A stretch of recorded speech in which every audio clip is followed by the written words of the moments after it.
Right, it is time for some covers, 5 of them.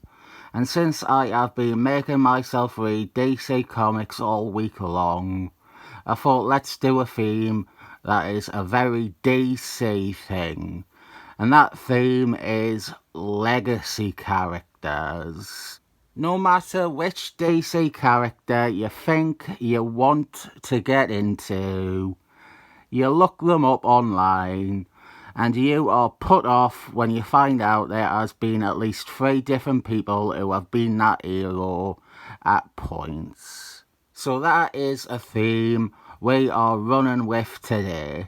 I put this at the very start so that I could quickly get through it before I turn on this cover. The fact of the matter is his arms are actually awful.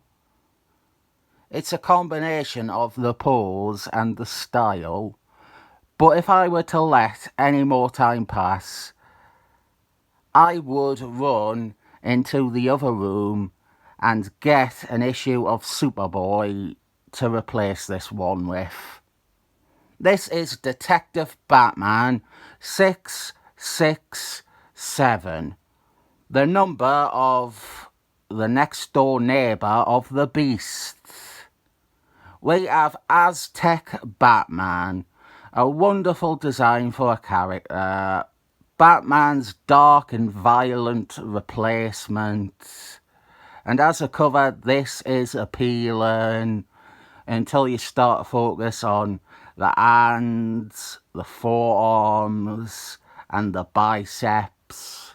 Whereas Aztec Batman has a great design, New 52 Donatello does not have such luck.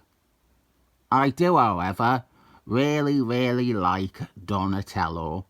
She is one of my favourite of DC's legacy characters.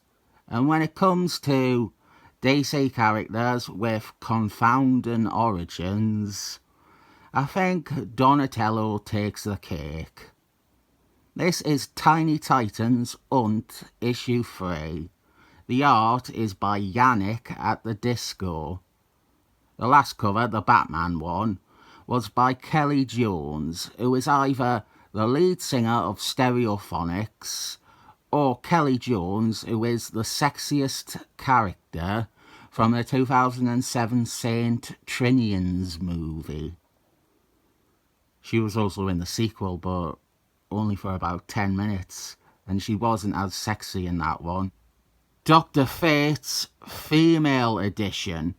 I wanted to say medicine woman, but I decided Dr. Fate's isn't qualified enough to be a medicine woman. This is Justice League issue 31.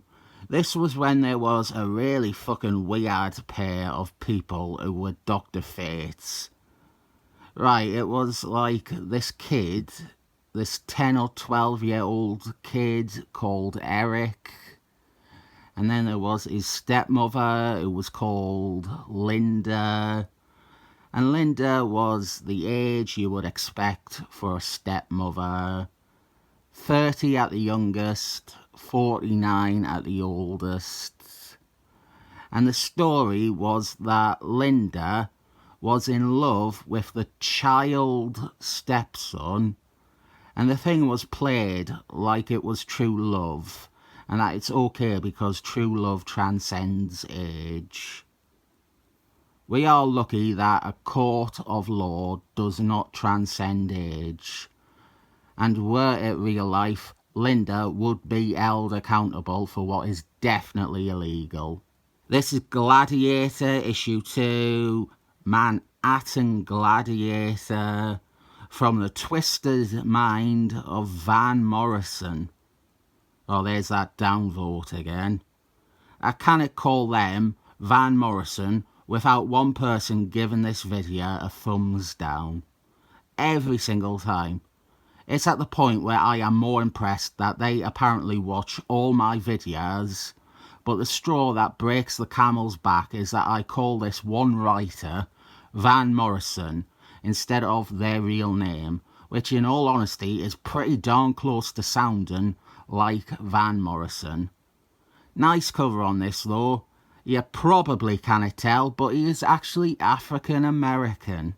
And we end on this one, Green Lanterns 196, introducing the new Green Lanterns, or reintroducing the new Green Lanterns. It is Gary Gardner, one of the government's vital statistics. He is ready for business, and don't you forget it. Long-time viewers will be fidgeting in their seats waiting for me to declare how internally it hurts my organs that there is a tiny dash on the cover, interrupting the otherwise clean red background. I think it maybe bothers me more than Aztec Batman's forearms. Nah, it doesn't. This is worse. I'm sorry I included this mutant abomination. Did everyone have a good St. Swithin's Day? Why don't you tell me what you got up to on St. Swithin's Day in the comments down below? Until then, peace out! And 7 thumbs up.